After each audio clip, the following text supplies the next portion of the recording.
এটা হচ্ছে আমাদের রুম যেটা আমরা পাটায়াতে নিয়েছিলাম। এই রুমটা একদমই ওয়াকিং স্ট্রিটের উপরে আছে, আপনি দেখতেই পাচ্ছেন। আমরা রুম থেকে জাস্ট বেরিয়েছি আর স্ট্রেট ওয়াকিং স্ট্রিটেই ল্যান্ড করেছি। এবার এটা হচ্ছে ওয়াকিং স্ট্রিট পাটায়ার দিনের বেলার ভিউ। দুই দিকে এখন দেখছেন মোস্টলি যেই শপসগুলি আছে এগুলি ক্লোজ আছে। এগুলি মোস্টলি পাবস অ্যান্ড বার্স, যেগুলি দিনের বেলায় তো ক্লোজই থাকে, আর বিকাল হতে হতেই সব ওপেন হয়ে যায়, আর রাতের দৃশ্যটা কমপ্লিটলি ডিফারেন্ট। আর যেটা এখন দেখছেন দুপুরবেলায়, এটাও দেখছেন যে এখন রাস্তা দিয়ে গাড়ি ঘোড়া আসছে, বাট বিকালবেলাটা এখানে খুবই বিজি হয়ে যায় আর রাস্তা ট্রাফিক সব ক্লোজ করে দেওয়া হয়।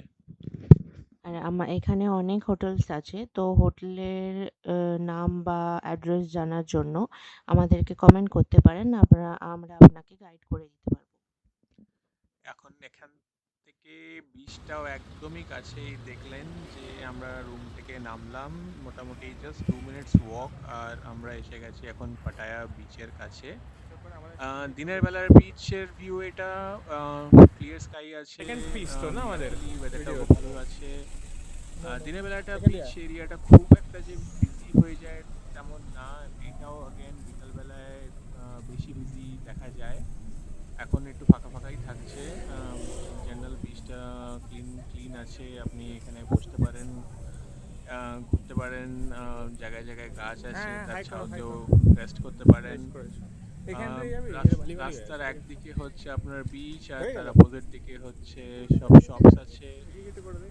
অনেক শপস আছে এখানে, এই শপসগুলি দিনের বেলা খোলাই থাকে। এখানে গ্রসারি স্টোর আছে, মলস আছে, আর মল বোর্ড এসে বলতে গেছে। বলতেই আমরা চলে এসেছি মাইক তুই শপিং একবার মলে। একটা। এটা এখানকার one of the most popular malls আছে, একদমই কাছে পড়ে। আর এই আমরা এন্টার করেছি, এটা হচ্ছে গ্রাউন্ড ফ্লোর। এই মলে অনেক কিছু আপনি পাবেন, আর অনেকটা চিপ আছে। খুব একটা ব্র্যান্ডেড স্টোরস নেই এখানে, kind of flea market, but প্রোডাক্টসগুলি খুব একটা খারাপ না। আর এখন আমরা চলে এসেছি মলের টপ ফ্লোরে, এখানে একটা ফুড কোর্ট আছে, আর এখানে অনেক ডিফারেন্ট ডিফারেন্ট ভেন্ডার্স আছে। লোকাল থাই ফুড পাওয়া যায় আর খুবই ভালো অ্যান্ড চিপ, তো বলা যেতে পারে চিপ অ্যান্ড বেস্ট। লোকাল থাই যারা তারা এখান থেকেই খায়। আমাদের লাঞ্চ শেষ করতে করতে অলমোস্ট ইভিনিং হয়ে এসেছিলো। এইবার এখান থেকে আমরা সানসেট দেখবো, দেখে রুমে যাব, রুমে গিয়ে আবার চেঞ্জ করে আহ, বিকাল বা নাইটের জন্য রেডি হয়ে আমরা আবার বেরোবো। ঠিক হচ্ছে নাকি? সেটা আমরা দেখবো নেক্সট ভিডিওতে। হ্যাঁ, ভালো হয়েছে। Thank you.